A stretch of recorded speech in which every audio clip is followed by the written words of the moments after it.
Depuis l'explosion du streaming, on recense une quantité astronomique de feats en tout genre, avec des artistes d'horizons variés. Il n'y a désormais plus de barrières quand il s'agit de collaboration.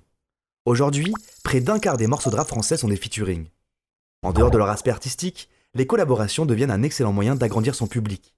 Certains rappeurs se vantent même d'en faire un commerce, comme le faisait déjà Booba en 2010. Premier sur le shit, man, il tréma sur le sud, 56 000 € le feat, on connaît déjà le générique. Nous avons alors analysé plus de 30 000 morceaux issus de la collaboration entre deux artistes ou plus pour essayer d'y voir plus clair. Comment a évolué la pratique des featuring? Quelle motivation pousse les artistes à collaborer? Quel est l'artiste le plus prisé?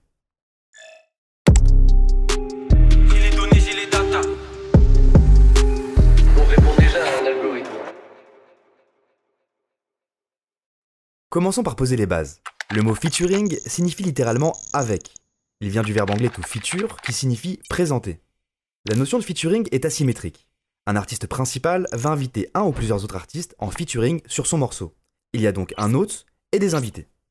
Évidemment, des artistes aux entourages proches ou faisant partie d'un même collectif collaborent facilement. C'est le comportement dit naturel du feat.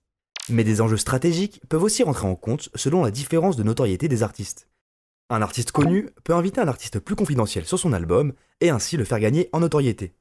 A l'inverse, un artiste confidentiel peut inviter un artiste populaire sur son album afin de booster les ventes du projet. Enfin, deux têtes d'affiche peuvent aussi espérer fédérer leur communauté autour de leur collaboration. Fitter avec les artistes les plus iconiques est même devenu un objectif de carrière, comme une preuve d'être arrivé au sommet. J'amène des choses d'ailleurs, my name is Cowboy Bebop. Dans ce putain de jeu je suis l'idée, j'ai déjà l'impression que j'ai tout dit. J'arrête après le feat avec le Slim Shady. En moyenne, la carrière d'un artiste est constituée de 38% de feats, un chiffre considérable. Une grande partie de la discographie des artistes français sont en fait des featuring. Mais il existe évidemment beaucoup de cas de figure. La moyenne n'est qu'une synthèse de l'ensemble des artistes. Car parmi cet ensemble, il existe beaucoup de disparités, notamment des artistes qui fitent énormément par rapport à la moyenne. Ce sont généralement des artistes très entourés, membres de groupes ou de collectifs. Mais aussi des artistes qui collaborent peu, généralement des artistes avec un univers assez singulier. On a également tenté de différencier les formes de featuring, car tous ne se ressemblent pas.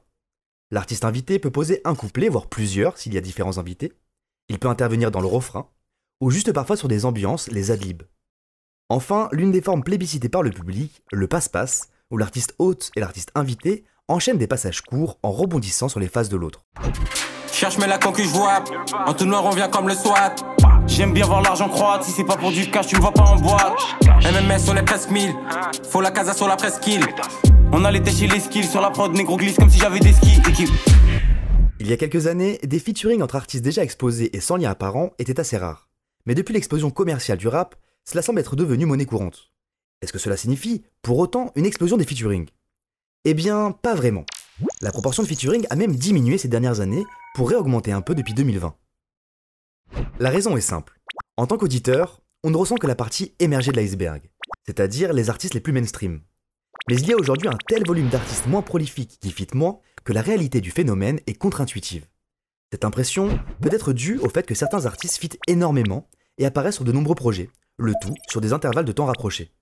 On en arrive à des statistiques impressionnantes, où certains artistes dominent et sont surreprésentés par leur présence sur de nombreux albums. Une certaine partie du public peut alors y voir de grosses ficelles marketing, se plaignant d'une dénaturation des collaborations dont l'objectif n'est plus que le chiffre. Un feat, ça reste avant tout stratégique, et même si t'aimes le rappeur que t'invites. Le délire, je kiffe ce que tu fais, j'aimerais qu'on fasse un son ensemble, c'est presque devenu un truc de puriste, un truc de romantique ringard. À un certain niveau, les bougs, ils pensent plus qu'en mode business. Parce que la musique, pour eux, pour leur équipe, c'est aussi et finalement surtout devenu un business. Aucun rappeur te vendra le truc comme ça, mais c'est comme ça, c'est logique, faut pas être naïf. Les maisons de disques ont en effet compris que combiner les publics d'artistes variés peut être un combo puissant, un échange de visibilité gagnant-gagnant. Mais c'est aussi un moyen pour les rappeurs d'exister musicalement tout au long de l'année, et pas uniquement lorsqu'ils sortent des projets. On peut par exemple citer Frisk Orleans, qui en termes de sortie n'a été absent que 2 mois depuis le mois de septembre 2019, soit depuis plus de 2 ans et demi. On ressent enfin cette importance dans les lyrics eux-mêmes. À la manière de Booba en 2010, des artistes utilisent le prix de leurs feats comme une figure d'ego trip, au même titre qu'un cachet de showcase. On veut la paix et puis de minimum. L'album est sorti, le feat c'est 15 000 minima. J'suis dans la city berline de luxe comme Kinimon. On a grandi dans le crime, les bourgeois nous font pas la bise. 15 000 € pour un feat, va falloir augmenter la mise. J'suis la chèvre, 5 000 € le feat. Fais le numéro, j'prends le dinero, le shit. Oublie pas de louer le gîte, évidemment le gîte. En dehors des considérations marketing, on s'est alors demandé quel artiste pourrait bien être le plus prisé. Pour y arriver, on a utilisé un algorithme célèbre, PageRank, présenté par Larry Page, fondateur de Google, en 1998. Il s'agit de l'algorithme qu'utilisait Google à ses débuts pour mesurer la pertinence des pages internet en fonction des liens qu'elles comportent. Plus une page est référencée par d'autres, plus elle est pertinente. Et si les pages qui la référencent sont aussi très référencées par d'autres, elle le sera d'autant plus. Cela permet donc de trouver les pages les plus pertinentes au sommet du référencement.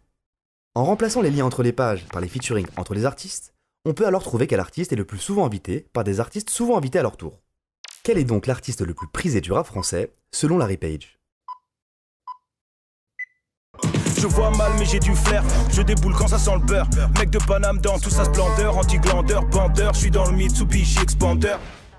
Invité 95 fois, Alpha One n'a invité des artistes que 25 fois.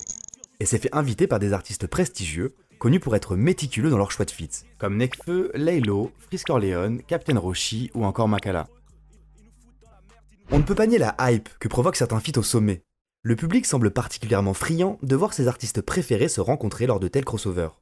Des comptes fans ont même créé leur propre mashup, inventant des collaborations inédites, comme la célèbre chaîne PNL World qui cumule plus de 200 000 abonnés sur YouTube. Il nous a expliqué comment il procédait pour créer ses remixes. Je fonctionne de manière mathématique. Et c'est de la musique, c'est des maths. J'ai un tableau en ligne, un tableau genre Excel, où je peux faire des filtres de couleurs. En fait, j'ai répertorié tous les titres de la discographie de chaque artiste que je remixe. Donc il y a tous les titres, et en fait, ils sont répertoriés par BPM, donc par vitesse, par tempo, et par tonalité. Donc il y a deux axes dans le tableau, c'est les tonalités et les BPM. Donc de cette manière-là, je peux savoir quel morceau va correspondre harmoniquement et musicalement et en termes de vitesse à d'autres morceaux. Chaque remix, je les ai fait de manière à ce que ça puisse être consommé comme un titre qui est officiel, quoi. Je choisis toujours de manière cohérente. Par exemple, je vais jamais faire un Lorenzo featuring Nesbill, tu vois. Enfin, j'ai du mal à croire la Bible, même si j'aime ses enseignements. La mort c'est la finale, le sommeil c'est l'entraînement. Chienne, moi je ne suis qu'un cerbère, parce qu'ici l'amour est mort et je me transforme en pervers narcissique. Ça me fait boire, tout le monde il veut sa part. Dans le plafond tout est noir, noir, noir, noir, noir, noir. Hey, je serais hippo tous en fin de faut que la vie me brûle comme un 22, pris tous les jours comme si c'était Friday. 100K dans la mallette, ils aimeraient shooter ma tête. Attention, ça va durer plus de 10 piges, une fois je pourrais la mettre. Ces dernières années, on a eu plusieurs exemples de rumeurs sur des collaborations à venir devenant virales sur les réseaux sociaux. Parfois même des mois avant que le feat arrive réellement. Ces collaborations suscitent l'intérêt du public car elles posent beaucoup de questions. De questions, beaucoup d'attentes. Quel prod ils vont choisir? Quel flow ils vont adapter? Est-ce qu'ils vont prendre des risques? Est-ce qu'ils vont rester dans leur zone de confort? Est-ce qu'ils vont faire des passe-passe? Est-ce qu'il y aura une vraie alchimie? On ne sait pas vraiment qu'est-ce qu'on va avoir. Parce que par exemple, si on a un album de la SCH ou de Damso, on sait que ça va du SCH et du Damso. Mais là, on avait un featuring SCH Frisk Orleans, mais là, on ne savait pas trop qu'est-ce que ça allait donner. On savait que ça allait être kické, mais de quelle manière? Par exemple, un feat qui m'a vraiment étonné, c'était Alpha One Frisk Orleans. Je ne m'attendais pas du tout à un passe-passe aussi bien calibré que ça. Et vraiment, j'ai été surpris. Ouais, je pense qu'il y a beaucoup de surprises. C'est surtout ça qui fait l'attente du truc. Ces collaborations peuvent être un moment artistique fort, et c'est ce qui attire le public. Des artistes s'adonnent d'ailleurs de plus en plus à l'exercice de l'album commun pour provoquer cette synergie artistique. Mais l'exercice est difficile, car les communautés ne se mélangent pas forcément et peuvent rejeter l'initiative. Mais c'est peut-être juste que l'association a été surprenante, et comme vous êtes deux gros vantés, les gens veulent toujours que ce soit... Je pense que nous, dans nos équipes respectives, on pensait que ça allait péter. Ok. Ouais, on était sûr de notre coup. Eh les gars, là on a un CD de fou. Et je suis encore à dire qu'on a un bon CD, tu vois, mais je sais pas, ça n'a pas du tout fait les scores, ni les miens, ni ceux de Heus, bref. L'usage du featuring divise. Véritable événement pour les uns, il est aussi le symbole d'un art dénaturé pour les autres. Et même s'il est justifié par des raisons commerciales, pour être pertinent, le feat doit avoir un sens artistique. Alpha One s'exprimait d'ailleurs à ce sujet en 2018 dans le titre Starsky et Hutch. J'ai passé trop de temps à travailler un style incroyable pour le partager avec n'importe qui comme ça, je sais pas quoi, featuring là, tout le temps là, avec collaboration, ma couille. Pas de featuring. Pas de featuring, faut pas gaspiller le œuf. Lui je l'écoute pas parce qu'il est cuss. Lui je lui parle pas parce qu'il est keuf. J'ai les tuyaux comme dans Starsky et Hutch. J'ai les tuyaux comme dans Starsky et Hutch. J'ai les tuyaux comme dans Starsky et Hutch. Où est l'argent, où sont partis les cushs? J'ai les tuyaux comme dans